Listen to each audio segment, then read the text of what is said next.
Hello friends, welcome back to my channel. मैं हूं आपकी फ्रेंड वर्षा। यहाँ पर हम बात करेंगे कॉमर्स की थ्योरी के बारे में। ये थ्योरी इंग्लिश में है, तो स्टार्ट करते हैं। आपको वीडियो पसंद आए तो वीडियो को लाइक कीजिए, फ्रेंड्स के शेयर कीजिए, और किसी भी तरह की आपको कोई भी क्वेरी लगती है किसी भी टॉपिक में तो आप नीचे कमेंट सेक्शन में बता सकते हैं। हम उसको नेक्स्ट क्लास में डिस्कस कर लेंगे, ठीक है। तो स्टार्ट करते हैं। यहाँ पर आज हम डिस्कस करेंगे types of accounts and accounting process के बारे में, जो कि आपके एग्जाम में बहुत पूछी जाती है और आपके एग्जाम के पॉइंट ऑफ व्यू से ये टॉपिक बहुत ही इंपॉर्टेंट है, तो इसको अच्छे से समझिएगा। देखिए, सबसे पहले हम बात करते हैं टाइप्स ऑफ अकाउंट में कितने तरह के अकाउंट होते हैं। तो हमारे पास जब भी हम अकाउंटिंग करते हैं तो आपको पता है अकाउंटिंग के अंदर हम डुअल थ्योरी को या फिर डुअल एस्पेक्ट के बेसिस पर हम अपनी सारी अकाउंटिंग करते हैं। तो वहाँ पे हम इन अकाउंटेंट ये जो अकाउंट्स होते हैं वहाँ पर बहुत ही इम्पोर्टेंट रोल प्ले करते हैं। इन्हीं के बेसिस पर हम सारे रिकॉर्ड्स करते हैं। ये जो अकाउंट्स हैं हमारे 3 तरह के होते हैं: पर्सनल अकाउंट, रियल अकाउंट और नॉमिनल अकाउंट। अब आपका जानना ये बहुत ज़रूरी है कि पर्सनल अकाउंट कौन से अकाउंट होते हैं, रियल अकाउंट्स कौन से होते हैं, नॉमिनल अकाउंट्स कौन से होते हैं, क्योंकि ये सारे ही अकाउंट्स आपके एग्ज़ाम में नाम से बहुत पूछे जाते हैं। साथ ही साथ आपको इनके रूल्स भी पता होने चाहिए। इनको गोल्डन रूल्स ऑफ अकाउंटिंग के नाम से भी आपके एग्जाम में बहुत पूछे जाते हैं, तो उसको भी हम यहाँ पर डिस्कस करेंगे। तो सबसे पहले जान लेते हैं कि पर्सनल अकाउंट क्या होता है। देखिए, पर्सनल अकाउंट्स में हमारे नेचुरल पर्सन्स, आर्टिफिशियल्स पर्सन आते हैं। नेचुरल पर्सन में हो जाएगा राम का अकाउंट, श्याम का अकाउंट, यानी किसी पर्सन के नाम से, ठीक है। फिर आते हैं हमारे आर्टिफिशियल्स पर्सन। आर्टिफिशियल्स पर्सन में हमारे आ जाते हैं जैसे कि हमारे जो क्रिएट किए गए, जैसे कि इंश्योरेंस अकाउंट हो गया, इंटरेस्ट प्रीपेड अकाउंट हो गया, ठीक है। फिर आते हैं कुछ रिप्रेजेंटेटिव पर्सन्स, यानी कि ये पर्सनल भी 3 टाइप से डिवाइड हो गए: नेचुरल, आर्टिफिशियल और रिप्रेजेंटेटिव। रिप्रेजेंटेटिव होते हैं जो ग्रुप ऑफ पर्सन्स को रिप्रेजेंट करें, यानी कि क्लब का अकाउंट, ठीक है, बैंक्स अकाउंट। इस तरह के अकाउंट्स क्या हो रहे हैं, आप यहाँ पर पर्सन यानी ग्रुप ऑफ पर्सन्स को रिप्रेजेंट कर रहे हैं। तो ये सारे अकाउंट्स जब भी आपसे पूछे जाएंगे तो आंख बंद करके वहाँ पे टिक लगाएंगे कि ये सब पर्सनल अकाउंट है, ठीक है। फिर आता है हमारा सेकंड, रियल अकाउंट। अब रियल अकाउंट कौन से होते हैं, तो इसको भी आप 2 पार्ट में डिवाइड करिए। रियल अकाउंट हमारे 2 होते हैं: tangible, real tangible and real intangible, ठीक है।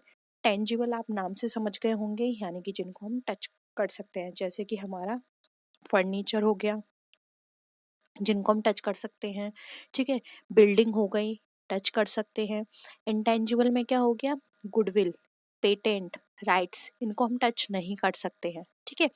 तो यहाँ पर आप इजीली समझ गए टेंजिबल और इंटेंजिबल, ये दोनों तरह के हमारे अकाउंट जो होते हैं वो हमारे रियल अकाउंट में कंसिडर किए जाते हैं। लैंड हो गई, मशीनरी हो गई, सब टेंजिबल में आ रहे हैं, ठीक है। तो ये हमारे रियल अकाउंट कहलाएंगे। फिर है हमारा nominal account.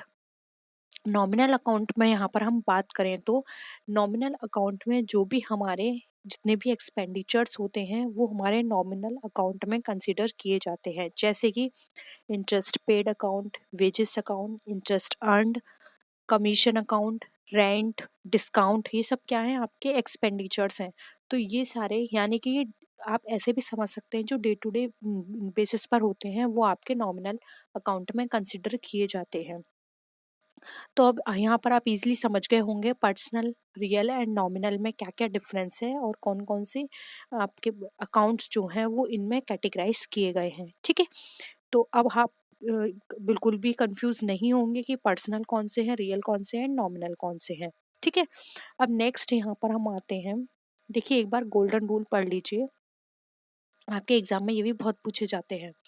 Real account, real account का जो गोल्डन रूल है वो है debit what comes into the business, यानी कि क्या हमारे बिजनेस में आया वो हमारा डेबिट होगा और क्या हमारे बिजनेस से गया वो हमारा क्रेडिट हो जाएगा, ठीक है। अब यहाँ पर आप ऐसे भी समझ सकते हैं, फॉर एग्जाम्पल मशीनरी परचेज की। अभी मैंने आपको बताया था टाइप्स में, मशीनरी क्या है, टेंजिबल, रियल टेंजिबल अकाउंट है, ठीक है, क्योंकि टच कर सकते हैं। अब आपके पास क्या आया बिजनेस में, मशीन आई, डेबिट कर दी, तो एंट्री क्या हो जाएगी, मशीनरी अकाउंट डेबिट। हमारे पास से क्या गया, आपने मशीनरी परचेस किया, आपके पास से कैश गया, तो नीचे आ जाएगा टू कैश। हमारे पास आया मशीन, हमारे पास से गया क्या, कैश, तो इसकी एंट्री हो जाएगी machinery account debit to cash account. Simple है। अब सेकंड आइए, सेकंड है आपका पर्सनल अकाउंट। पर्सनल अकाउंट में होता है debit the receiver credit the giver, यानी कि जो भी रिसीवर है वो आपका डेबिट होगा और जो भी गिवर है वो आपका क्रेडिट होगा। इसको भी आप एक एग्जाम्पल से समझ सकते हैं। फॉर एग्जाम्पल आपने कोई भी आप एंट्री ले लीजिए जो कि आप रिसीव करें। फॉर एग्जांपल यहाँ पर आप इंटरेस्ट प्रीपेड अकाउंट ले लीजिए। आपने इंटरेस्ट प्रीपेड अकाउंट है, यहाँ पर आपने एडवांस में पेमेंट किया, रिसीव क्या किया, इंटरेस्ट प्रीपेड, तो आपकी एंट्री हो जाएगी इंटरेस्ट प्रीपेड अकाउंट। क्या दिया, अमाउंट दिया, तो interest prepaid account debit to cash account, तो यहाँ पर क्या हो जाएगा आपका ये पर्सनल अकाउंट। नॉमिनल अकाउंट ले लीजिए, डेबिट दी एक्सपेंसेस और लॉसेस क्रेडिट दी इनकम और गेन, यानी कि यहाँ पर जितने भी लॉसेज हैं वो डेबिट होंगे। फॉर एग्जांपल आपने वेजेस दी, वेजेस क्या है, खर्चा है आपका, तो इसकी एंट्री हो जाएगी wages account debit to cash account. For example आपको कमीशन मिला, इनकम है आपकी, तो इसकी एंट्री क्या हो जाएगी, cash account debit to commission account, तो यहाँ पर क्या हो जाएगा, ये आपका क्रेडिट हो गया, क्योंकि कमीशन यहाँ पर क्या थी, आपकी इनकम या गेन में आप इसको कंसिडर करेंगे। ठीक है, तो यहाँ पर आपको इजीली क्लियर हो गए golden rules of accounting, real account, personal account और नॉमिनल अकाउंट के बेसिस पर। आप इसको एज इट इज़ नोट कर लीजिएगा, क्योंकि कई बार एग्जाम में यही टर्म के साथ पूछा जाता है। फॉर एग्जाम्पल उन्होंने एग्जाम में दे दिया debit the receiver credit the giver, अब आपको बताना होगा कि गोल्डन रूल किसका है, तो आपको याद होना चाहिए, इसलिए आप इसको एज इट इज ऐसे ही लिख लीजिएगा। ठीक है, फिर आती है यहाँ पे अकाउंटिंग प्रोसेस। अब देखिए अकाउंटिंग प्रोसेस में सबसे पहले क्या आता है, आइडेंटिफाई करना, यानी कि जो भी फाइनेंशियल ट्रांजेक्शन्स हुए हैं उनको आप पहले आइडेंटिफाई करेंगे। किससे आइडेंटिफाई करेंगे, वाउचर्स के थ्रू, कि वो मॉनेटरी एस्पेक्ट में है या नॉन मॉनेटरी एस्पेक्ट में है। ठीक है, इसके बाद recording in book original entry, आप उनको जो भी ओरिजिनल एंट्री होगी उसको ओरिजिनल बुक में रिकॉर्ड करेंगे। ओरिजिनल बुक अगेन यहाँ पर आपसे एक क्वेश्चन यहाँ पे भी बनता है कि ओरिजिनल बुक कौन सी होती है, तो जर्नल आपकी ओरिजिनल बुक कहलाती है। ठीक है, तो वहाँ पर आप उसको रिकॉर्ड करेंगे। उसके बाद क्लासीफाई करेंगे इंडिविजुअल अकाउंट में। अब आप क्लासीफाई कैसे करेंगे, तो वो लेज़र में करेंगे, और आपको पता है जर्नल से जब हम लेज़र में कोई भी ट्रांजेक्शन करते हैं तो उसको हम क्या बोलते हैं, पोस्टिंग। ठीक है, और वाउचर से जर्नल करते हैं उसको बोलते हैं जर्नलाइजिंग। ठीक है, जर्नलाइजिंग। तो पहले आपने आइडेंटिफाई करी, रिकॉर्डिंग करी, उसके बाद क्लासीफाई करी, फर्दर लेजर में पोस्ट करके इसके बाद आप प्रिपेयर करेंगे फाइनेंशियल स्टेटमेंट। फाइनेंशियल स्टेटमेंट में क्या क्या आ जाता है, trading, P and L and balance sheet. ठीक है, ये रहा profit and loss account prepare करेंगे एंड बैलेंस शीट। इसके बाद आपने बैलेंस शीट प्रिपेयर की, उसके बाद आप समराइज करेंगे, इंटरप्रेट करेंगे, और मैंने आपको बताया था पहले भी कि जब आप इंटरप्रेट करेंगे तो आप डिफरेंट पार्टीज़ के अकॉर्डिंग करेंगे, यानी कि जो भी इंटरेस्टेड पार्टीज़ हैं उनके अकॉर्डिंग करेंगे, डिफरेंट यूजर्स के लिए को कम्युनिकेट करने के लिए कि हाँ कंपनी की ये इन्फॉर्मेशन है। क्योंकि मैंने आपको बहुत बार बताया है कि हर पार्टी के लिए इन्फॉर्मेशन अलग अलग होती है। ज़रूरी नहीं है एक पार्टी के लिए जो इन्फॉर्मेशन हेल्पफुल है वही दूसरी पार्टी के लिए भी हो, या फिर जो उसके लिए हेल्पफुल नहीं है वो दूसरे के लिए भी ना हो। फॉर एग्जांपल आप ऐसे भी समझ सकते हैं, जो कंपनी के बोर्ड ऑफ डायरेक्टर्स होते हैं उन्हें ये देखना होता है कि जो भी उन्होंने एक्टिविटीज़ करी हैं उसके बेसिस पर कंपनी का प्रॉफिट कितना गया। ठीक है, और साथ ही साथ उनकी जो मशीनरी है, उनकी जो लेबर है, वहाँ पर उनका ऑप्टिमम यूटिलाइजेशन हो रहा है या नहीं।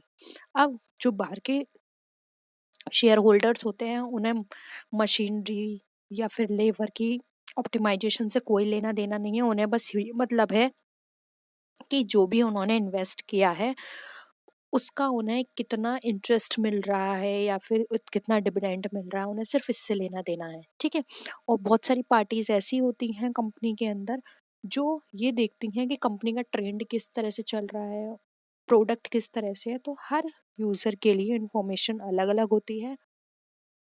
तो यहाँ पर प्रॉफिट एंड लॉस और बैलेंस शीट बनाने के बाद इन सबको इंटरप्रेट किया जाता है और उसको फिर डिफरेंट यूज़र्स को वो कम्युनिकेट की जाती हैं सारी इन्फॉर्मेशंस, ठीक है। अब देखिए, मैंने आपको यहाँ पर 3-4 क्वेश्चंस डायरेक्टली पढ़ाते-पढ़ाते बता दिए थे। एक और क्वेश्चन यहाँ पर बनता है कि जो भी हमारी अकाउंटिंग प्रोसेस होती है, उसमें सबसे लास्ट स्टेप क्या होता है? बच्चे हमेशा कन्फ्यूज़ होते हैं, बच्चे हमेशा यही लिख कर आते हैं वहाँ पर या टिक करके आते हैं कि लास्ट में क्या करते हैं, at the end of the year balance sheet prepare करते हैं, दैट्स इट। ऐसा बिल्कुल भी नहीं है। लास्ट में बैलेंस शीट प्रिपेयर करने के बाद कम्युनिकेशन की जाती है सारी इन्फॉर्मेशन। तो कम्युनिकेशन या कम्युनिकेटिंग टू डिफरेंट यूजर्स हमारा लास्ट स्टेप होता है, ठीक है। तो ये याद रखिएगा, इस स्टेप्स को एज इट इज़ लिख लीजिएगा।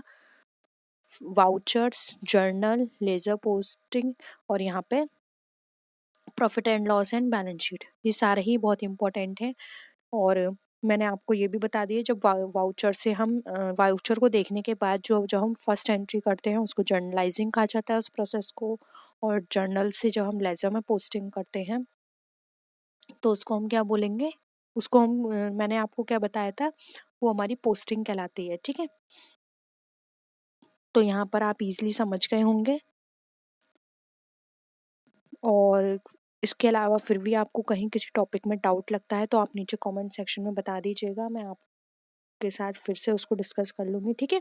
तो आज के लिए इतना ही। होप आपको वीडियो पसंद आया होगा। वीडियो पसंद आए तो वीडियो को लाइक कीजिए, फ्रेंड्स के साथ शेयर कीजिए और किसी भी तरह की कोई भी क्वेरी हो तो ज़रूर बताइएगा। नेक्स्ट वीडियो में मिलते हैं, तब तक के लिए टेक केयर, बाय बाय।